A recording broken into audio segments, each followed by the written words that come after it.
สบายดีวันนี้เราจะมาเรียนเกี่ยวกับ Word 2016 หรือว่า Microsoft Word 2016 เนาะถ้าว่า Windows ของผู้ใดที่เบิ่งบ่เห็น Word อยู่หน้าจอนี้เอาเพียงแต่ไปบอนที่มีลูกปุ่ม25เนาะเขียนว่า Word เปลี่ยนภาษาอังกฤษเขียนว่า Word เนาะมันจะออกมาถ้าว่าบ่เห็นออกมาอย่างนี้ก็หมายความว่า Windows ของท่านยังบ่ทันได้ติดตั้ง Microsoft Word เนาะสามารถไปติดตั้งบนอินเทอร์เน็ตได้เนาะเมื่อเราเปิด Word ออกมาแล้วอันนี้จะมีตัวอย่างให้เราคลิกเข้าไปเบิ่งหรือว่าเราไปกดสอบเบิ่งเนาะแต่ว่าวิดีโอนี้เราจะมาสังเกตเป็นตัว Blank Document เนาะติ๊กเข้าไปเลยนี่จะเป็นหน้าต่างของ Microsoft Word เนาะ Microsoft Word มันจะมีทั้ง Home Insert Layout Design จะมี4กุญแจหลักๆในการปรับแปลงหรือว่าแก้ไขหน้าจอของเราเนาะโอเคตัวอย่างเขียนว่าสบายดีเนาะสบายดีตัวนี้มันจะออกมาเป็นหนังสือบ่ค่อยงามปานใดเนาะตัวอย่าง2อันเนาะเพื่อจะได้สังเกตดีเนาะย่อโอเคตัวนี้จะเป็นหนังสือปกติกันเนาะแต่หนังสือที่มานำ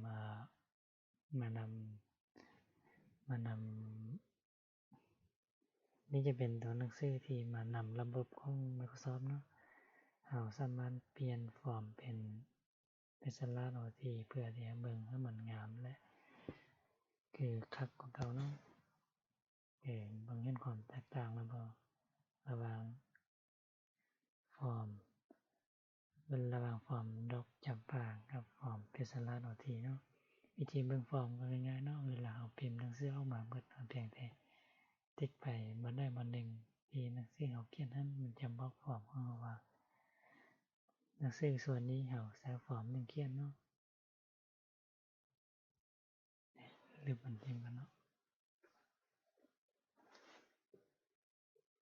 มื้อนี้พวกเราวิธีจะให้มันยาวขึ้นจะเห็นได้ครับสบายเนาะเราเพียงแค่เราเมาส์ลากให้มันเป็นสีดำบนนี้เนาะแล้วก็มาเลือกที่ตัว B มันจะเป็นสีดำขึ้นเนาะวิธีให้มันใหญ่มาเลือกจำนวนเลขนี้ว่าเราต้องการเลขซ้ำได้เป็น72เนาะบางเห็นดีเวลาใส่เป็นฟอร์มของดอกจำปามันจะบ่เห็นในโถเนาะเพราะว่ามันจะฟอร์มของมันนั้นมันจะบ่ค่อยละเอียดปานใดแนะนำมาใส่ฟอร์มเพชรสลัดเอาทีเนาะเวลาคลิกอันนี้มันจะบ่เปลี่ยนเพราะว่าเรายังบ่ได้เลือกหมดเนาะมันรู้ว่าจะเปลี่ยนภาคส่วนได้เราต้องได้เลือกหมดแล้วก็มาที่เพชรสลัดเอาทีออกมาแล้วเนาะเราสามารถคิดกล้องหรือว่าเฮ็ดตัวหนังสือให้มันนิ่งได้เนาะมันนิ่งคือหรือว่าอยากให้ค่าตัวหนังสือที่ได้กันเนาะนี่มันง่ายๆเนาะที่ว่าเราอยากลงแถวเวลาเราไปเฮ็ดแต่งบทสอนหรือว่าเฮ็ดเป็นเรื่องต่างๆเราต้องการให้มีจำนวนระดับคือ1 2 3 4หัวข้อนี้ไปเราสามารถมาเลือกได้ตามที่เราต้องการเนาะ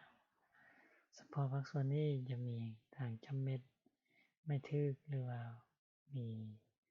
ดอกพิการไล่อย่างให้เราเลือกเนาะแต่ถ้าเราต้องการเป็น1 2 3 4ลงไปก็คือมันเรื่องนี้เนาะจะมี1 2 3 4 A B C D แล้วก็หลายอย่างให้เราเนาะส่วนตัวที่3นี้จะเป็นตัวที่ว่าเว ลาเราจะแต่งตัวได้ตัวหนึ่งนั้นแล้วมันจะมีข้อย่อยตัดไปตัดมาหลายอย่างเล่นนำใส่ตัวนี้เนาะแต่ว่าตอนนี้เราจะมาใส่บอลที่มีเลข1เลข2นี่ไปเนาะอย่างว่านี่จะเป็นเจ้าสื่อยังย้อนลงไปเนาะเจ้าสื่อยังเวลาเราติ๊กอินเตอร์ลงมันจะเพิ่มเลข2อัตโนมัติเนาะเป็นอย่างเวลาบ่ได้เขียนเราติ๊กอินเตอร์เลข2ได้เพราะว่ามันบ่ได้บ่งบอกถึงว่าเราจะเขียนเลขอย่างต่อไปเพราะว่าเวลาบ่มีข้อมูลมันจะว่าเราบ่เขียนต่อไปแล้วแอดตัวใหม่จะแสดงให้เราเป็นอันนั้นอัตโนมัติเนาะยากให้มันเรียนเลขลำดับเราต้องเขียนชื่อเขียนหนังสือเขียนข้อมูลต่อไปเนาะเขียนต่อไปแล้วเจ้ามาจากใส่เวลาคลิกลงไปมันจะออกมาเก่าเนาะเจ้าปักอยู่ใส่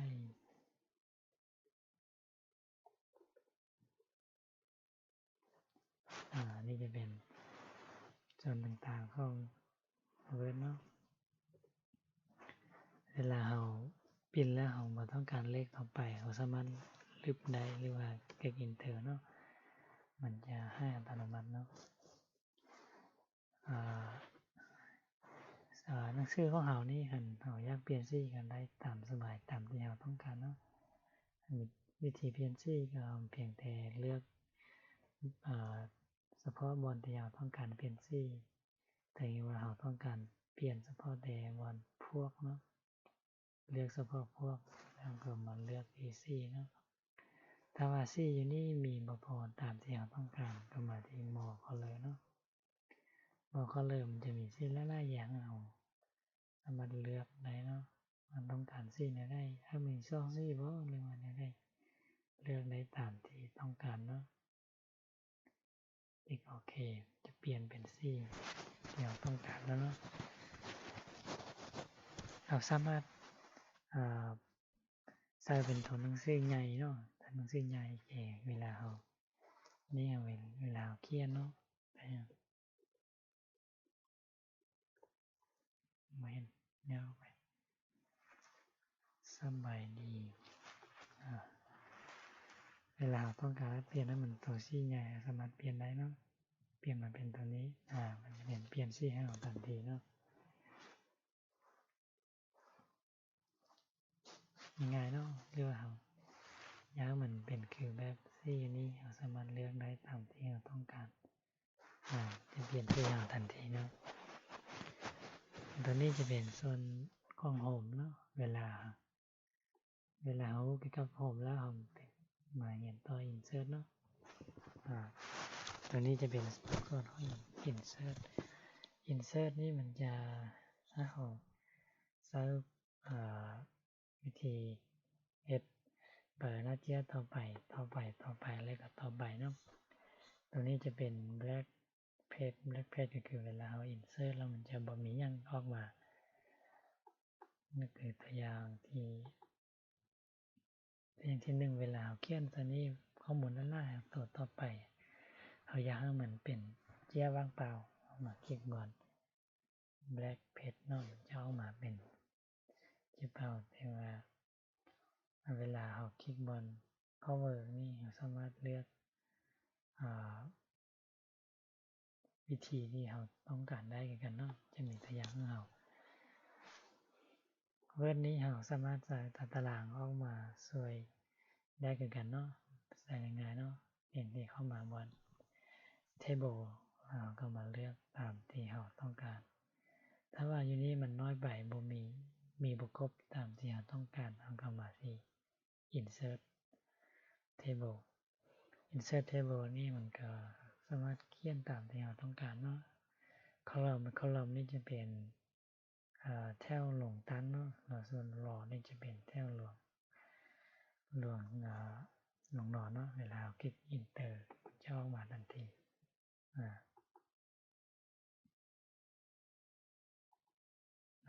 ที่เราเลื่อนเอาลงตั้ง5ลงนอน2โอเคมันออกมาเป็นอันนั้นเนาะตารางนี้เราสามารถเลือกให้มันเป็นเส้นใหญ่เส้นน้อยได้เนาะวิธีเลือกเอาเพียงแต่คลิกออฟหมดแล้วก็มาที่เส้นขนาดนี้สามารถเปลี่ยนได้เนาะเปลี่ยนสีได้คือกันเนาะได้ตามสบายตามที่เราต้องการเนาะนี่จะเป็นการเติมสีภายในตารางเนาะสามารถมาเปลี่ยนเป็นสิ่งที่เราต้องการได้ก็คือให้ตารางภายนอกมาเห็นแต่ภายในหรือว่าแนวใดก็ได้เนาะตามที่เราต้องการเปลี่ยน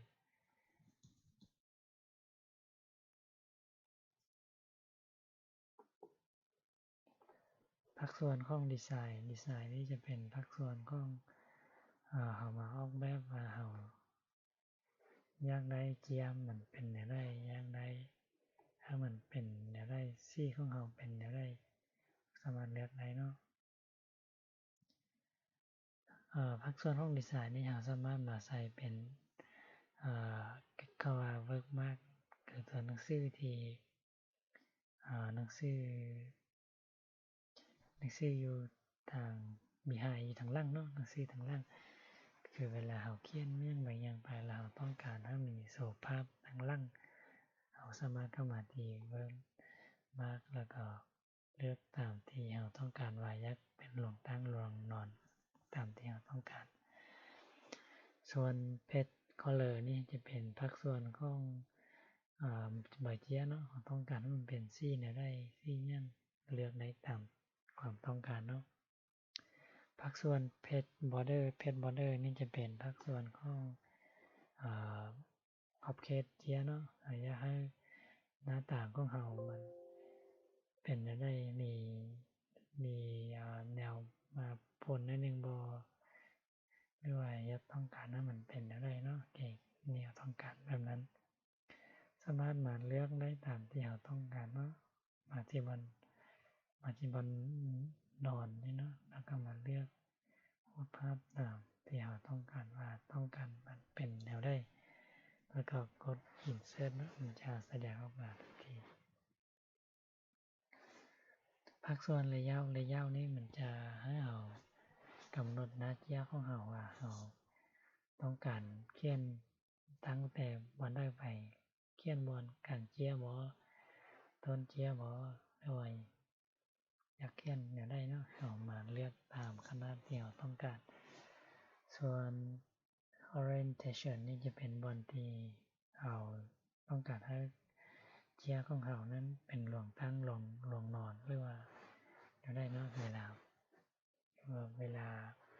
คลิกเข้ามาที่ Word มันจะเข้าเป็นลงตั้งของเราเนาะแต่ว่าถ้าเราอยากเปลี่ยนเป็นลงนอนก็เปลี่ยนได้สบายเนาะแต่เข้ามาแล้วก็เปลี่ยนตามที่นี่เนาะแล้วมันจะเปลี่ยนอัตโนมัติเนาะเวลามันเปลี่ยนแล้วมันจะเห็นมันขยายอย่างไปนิดนึงเนาะ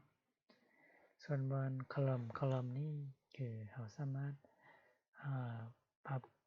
รับหนังสือของเรานี่ให้มันเป็น2แถว3แถวก็ได้เนาะมันง่ายๆเนาะคืออันนี้แหละต้องการให้วันได้เป็นแถวได้สามารถเลือกได้สามารถใส่เป็น3แถวแล้วก็ใส่เป็นตามที่เราต้องการเลยเนาะนี่จะเป็นภาคส่วนของ Word เนาะมีเวิร์ดต่างๆมันจะเข้ามาเป็นอันนี้คือกิจกรรมหรือว่าบอลที่เราต้องการเครื่องมือที่เราต้องการใช้ใน Word จะมีบอล Home Insert Design Layout นี่จะเป็นภาคส่วนหลักๆข้อดีของ Word ก็คือเวลาเราเขียนข้อมูลเนี่ยต่างๆบันทึกไว้เราอยากให้เป็นprivate ก็คือเป็นส่วนตัวไม่อยากให้ผู้อื่นที่มาเบิ่งข้อมูลของเราได้เนาะเราสามารถมา modify แล้วก็ information แล้วก็มาเลือกที่ protect document ก็คือป้องกันข้อมูลเนาะแล้วก็มาเลือกที่ Egypt document มานั้นตีรหัสของเราใส่เนาะสามารถใส่จำนวนเท่าใดก็ได้เนาะตามที่เราต้องการ แนะนำอย่าใส่ไล่เนาะเขาจำบ่จือเนาะเป็น3-4ตัวพอเนาะโอเคต่อไปมันนั้นมาคลิกเซฟไปตามที่เราต้องการเนาะเซฟเป็นตัวอย่างเนาะเวลาเซฟมันแล้วมันจะเป็นนี้มันจะกลับมาสู่หน้าต่างกันเก่าเวลาติ๊กออก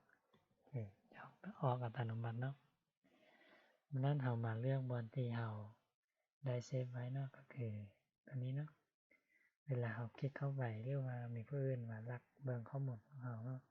ก็คลิกเข้าไปมันจะพบบอนใส่พาสเวิร์ดเนาะเวลาเขาเจ้าบอกเจ้าใส่พาสเวิร์ดแล้วใส่มั่วไปมันจะบันทึกได้จะบ่มีโอกาสเห็นข้อมูลของเราได้ครับวิธีใส่รหัสนี้มันจะช่วยเราป้องกันข้อมูลของเราได้หลายๆเนาะเพราะว่าเวลาเรามีข้อมูลที่สำคัญอยู่ในนี้เราบ่ต้องการให้ผู้ได้มาเห็นเข้ามาใส่บอนที่ล็อกใส่พาสเวิร์ดนี้เนาะวันนี้ได้เรียนคำนี้เนาะก็ขอบใจเพื่อให้เบิ่งที่มีคำถามยังอยากถามก็คอมเมนต์ลงทางลุมเนาะหรือว่าแชทมาได้เนาะต้องการให้สอนอย่างอีกต่อไปก็ขอบใจ